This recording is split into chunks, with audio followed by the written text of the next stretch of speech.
Hello, so today I'm going to be talking about significant digits and what they mean. So basically, I'm going to be talking about what they mean, what are they used for, and also where are they used, and how do they help us?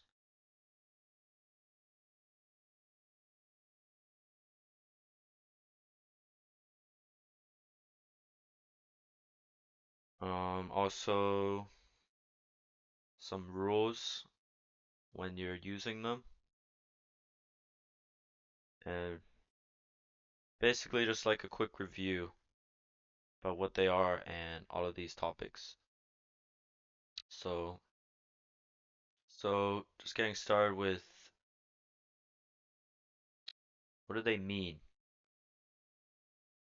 Well, first thing that I can talk about that is that, well, significant digits, they're basically, well, digits. Well, you can call them significant digits or figures, it doesn't matter, but they're basically digits in a number that carry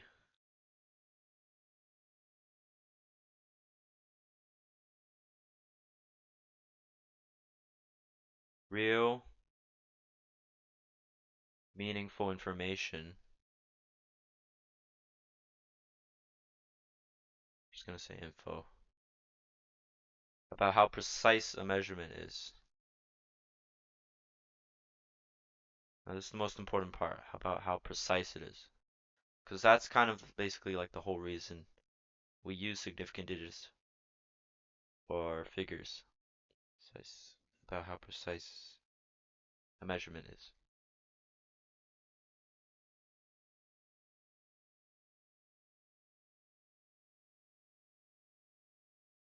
So, um, they tell us how certain we are about a value. So, if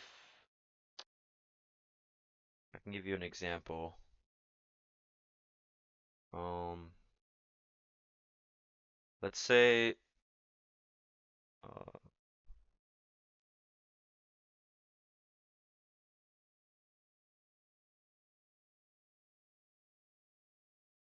so let's say you measure how fast a cart moves along a track,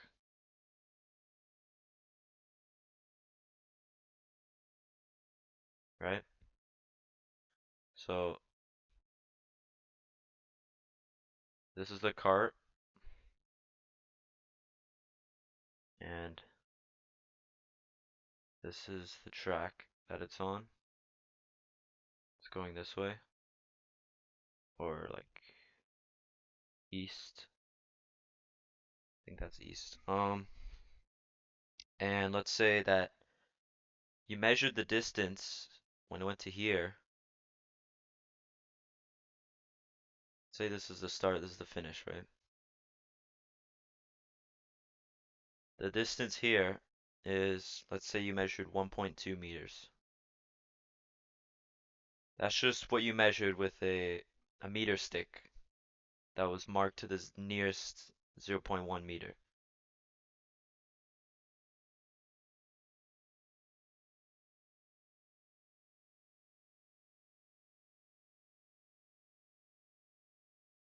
Okay? And let's say that the time, you measured the time with a stopwatch to the nearest 0.01 seconds of when it got there to be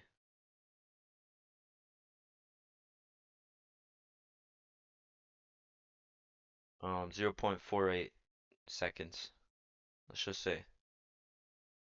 So the way this works is, well, how many significant digits do you think these two values have? So let's just start with some easy numbers. Let me just tell you about this, okay? So if you have number 10, we know the decimal point's there.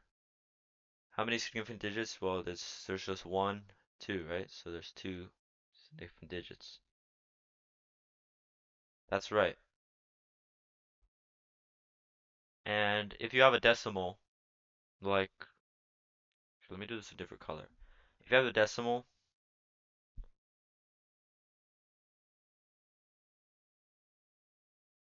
and oh god, that's okay. If you have like 0.0078925. Thing about this is when you might think oh, just count like the number of digits, one, two, three, four, five, six, seven, eight, right? Oh, eight single digits. No. Um, so how this works is these zeros before the decimal point and after this decimal point are not significant.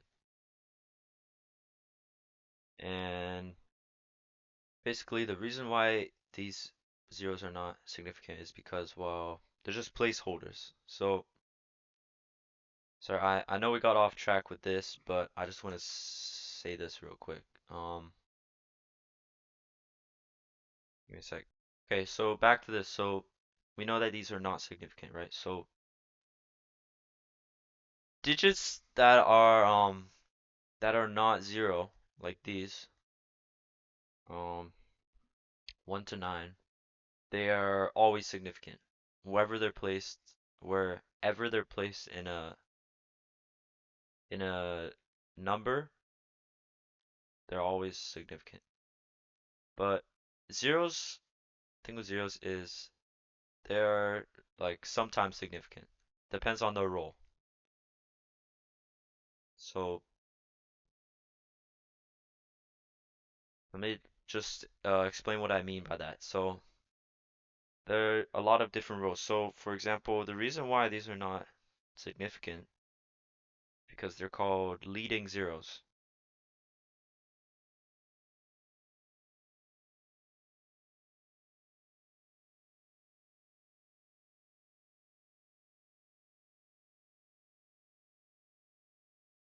And what that means is basically they're just placeholders. They only tell you, they only locate where the decimal point is. They don't actually reflect how precise you were. So like think of it like this. So this is basically, if we put this in scientific notation, 7, 2, 3.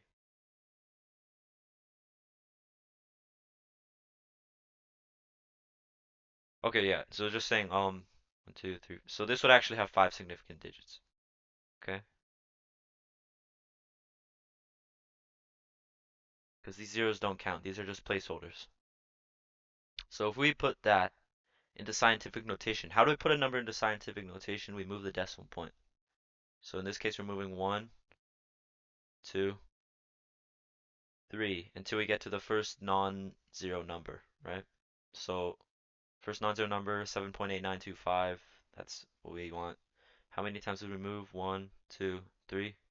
So we do times 10 to the negative 3 because we're moving from 0, right? So the zeros disappear when we write it in scientific notation, right? Which proves they actually carry no information about real precision. This was purely just to show you the decimal, but this is actually the real measurement of how precise it is. And this zero here specifically is not significant because it just tells you the number is less than 1. Is less than 1, right? Okay, wait, never mind. This is not how you write less than 1. I don't know why I'm doing greater than 1. Sorry, wait. So less than 1, right? That shows you it's less than 1. And basically, that's just saying like you didn't measure 0. You measured 7.8925 thousandths. Okay, thousandths of something. So this zero actually has no precision. So the only significant digits again are these 7, 8, 9, 2, 5. They're not zeros, so they'll always be significant. So this number has five significant digits. So just to sum this up, zeros are only significant. I was gonna say sig, when they represent measured precision.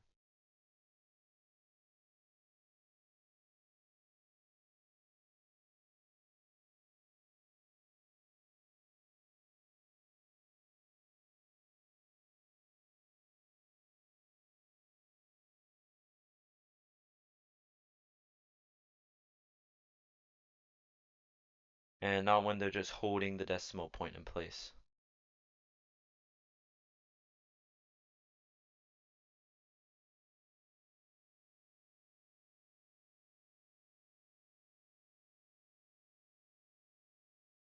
Just holding the decimal point.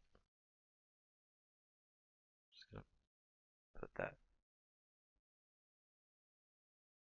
Okay, so now we can go back to our, now we can go back to this. So this has how many significant digits? Two, right? Because there's that, there's that. These are not zeros.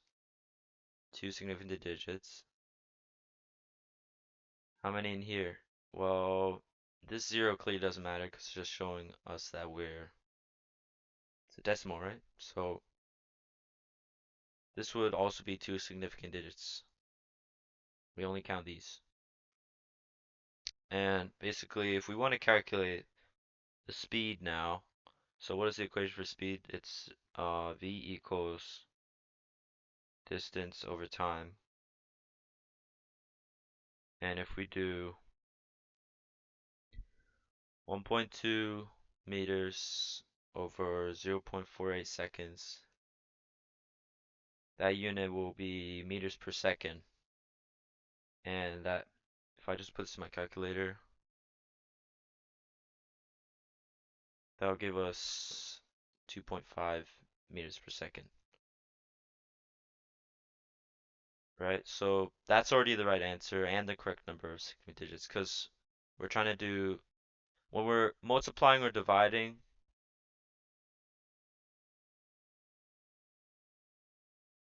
we want to choose the number that has the lowest amount of significant digits. So if I had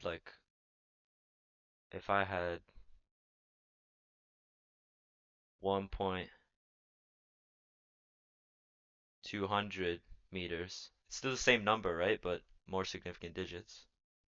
Because this means that we're more precise. Divided by 0.48. We still get it, the same answer, but actually our calculator would probably spit out something like well, okay, it didn't, but like let's say our calculator spews out 2.5 hundred instead, right? That would actually be that would be really wrong because we're not trying to guess, we're not trying to, sorry, how to say this? You can't claim more precision than your measurements allow. So this was our most precise measurement, right? And it only had two significant digits. Meanwhile, this one has one, two, three, four. This one has four. This has two. We're gonna pick the one that has the least amount every time. So this should actually just be 2.5 meters per second. So for multiplying and dividing, we choose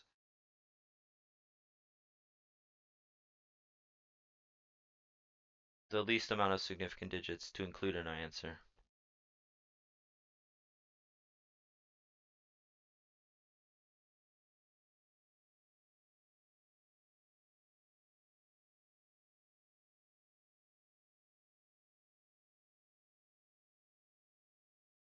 Okay, so this is right. You're supposed to have two significant digits.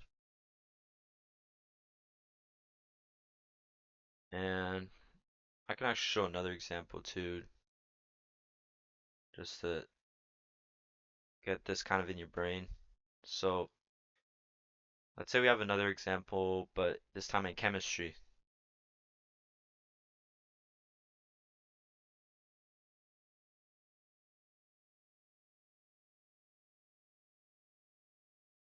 So let's say if you measure a mass of a sample,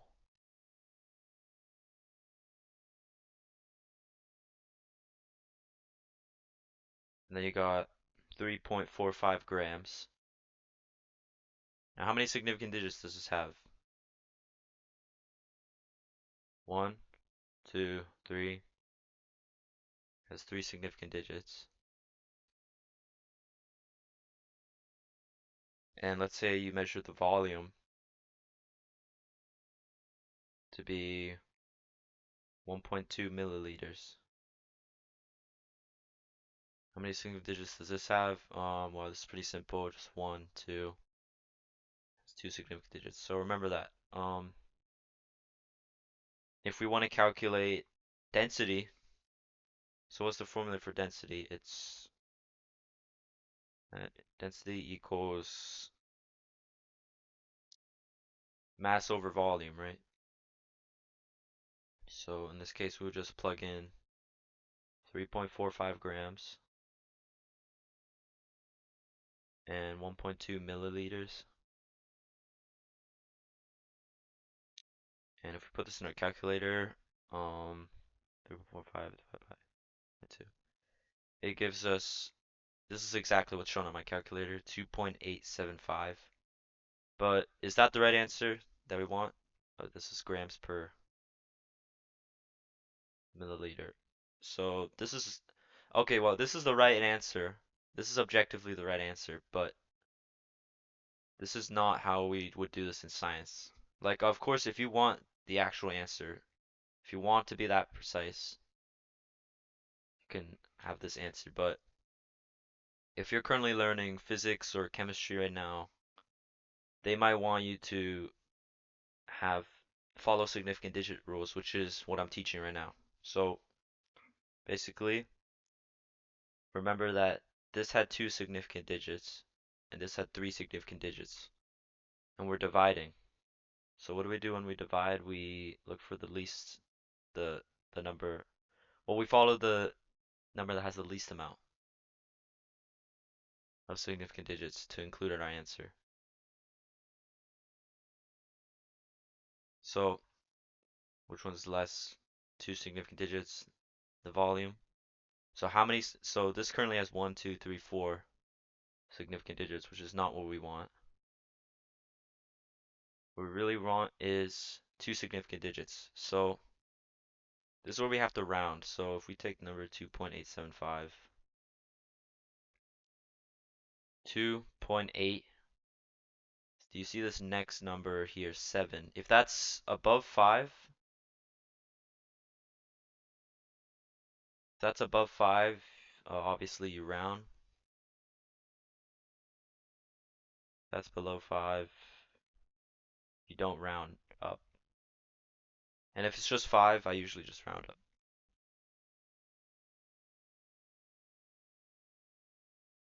Yeah, maybe I should have just done that. But, so what does this give us in the end? This will give us 2.9 grams per milliliter. And this is the right answer if you're following significant digit rules. Yeah. And most physics or chemistry teachers, well, you're gonna have to follow this usually most of the time anyway. Significant digit rules. So now that we have multiplication and division covered, um, let's talk about adding and subtracting. So let me just,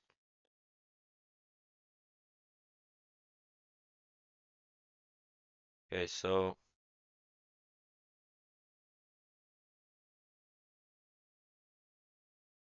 when adding or subtracting, I'm not gonna go with an example just yet. I'm just gonna tell you how we do it. So adding or subtracting with the significant digits rules.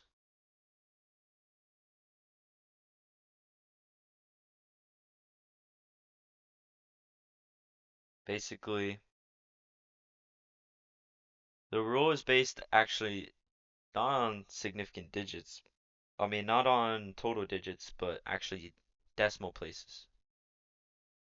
So basically, the final answer that you get when you're adding or subtracting two numbers, three numbers, four numbers, it should have, it should be rounded so that it has the same number of decimal places as I mean, the same number of decimal places as the measurement with the fewest decimal places.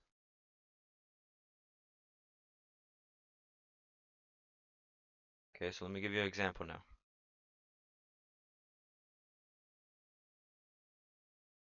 So if we add, a sec,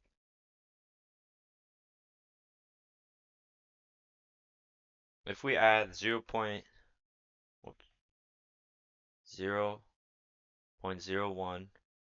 plus 7.892 plus 9.00874, and these are just random numbers. So first of all, let's just count how many decimal places each number has. So this one has 1, 2, 1, 2, 3. This one has 3. 1, 2, 3, 4. This one has 4. So it says, so as I said, our final answer should have this, have rounded as the same measurement with fewest decimal places. So let me just give you an example here. So let me put this to my calculator. And first I'm going to say the unrounded answer, and then I'm going to round it to the correct number of decimal places. 874. So unrounded answer gives us, and these are the exact digits on my calculator, 16.91074. And that has way too many decimal places. Let's see. It has 1, 1, 2, 3, 4, 5. But we're supposed to have our final answer should have the fewest decimal places as have rounded as the same measurement with the fewest decimal places. So which one has the fewest decimal places in our three numbers? Oh, obviously 0.01. So our final answer, we actually need to round it to that lowest amount of decimal places. So to two decimal places. So if we take number 16 point, sorry, I didn't really write it well, but 16.91074. We round it to two decimal places. So just to here. Well, okay. In this case, this number is less than 5, right? So we actually don't need to round up. So what is our value going to be after this? It's just going to be 16.91, right? We don't need the extra 3 because we need two decimal places, right? So final rounded answer should be 16.91.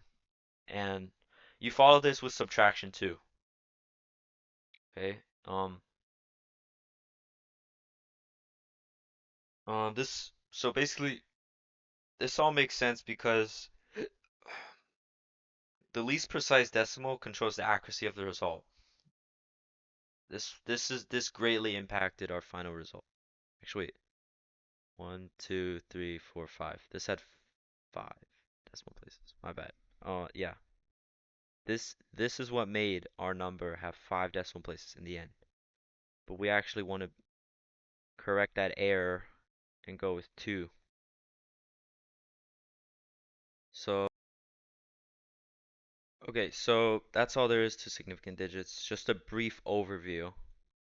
But let me know in the comments if you would want me to talk more about this, especially those leading zeros, trailing zeros.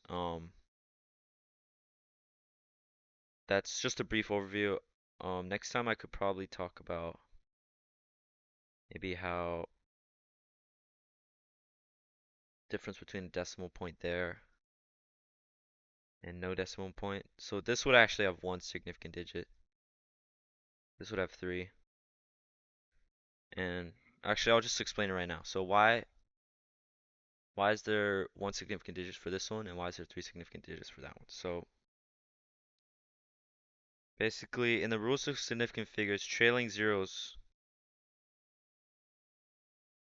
are in a whole number, which are integers without a decimal point, are usually considered non-significant. And they only exist to show the size of the number. Like the one is in, like specifically how the one is in the hundreds place, right? Like instead of the tens or ones place. So if a scientist records a value of this, it implies the measurement was rounded to the nearest hundred. And if the measurement were precise to the ones place, it would be written as 100 with a decimal, with or as 1.00 times 10 to the 10 squared in scientific notation. So that's basically what there is about this type of. You might see like a number like this, and then or this, and teacher might ask you how many significant digits are in each. Just know that this would have one because, as I said, it just shows the size of the number and just shows it was rounded to nearest hundred. But this just means it was really precise down to the ones place, so you can confidently say that this has three significant digits or figures. Okay, so yeah, that's all.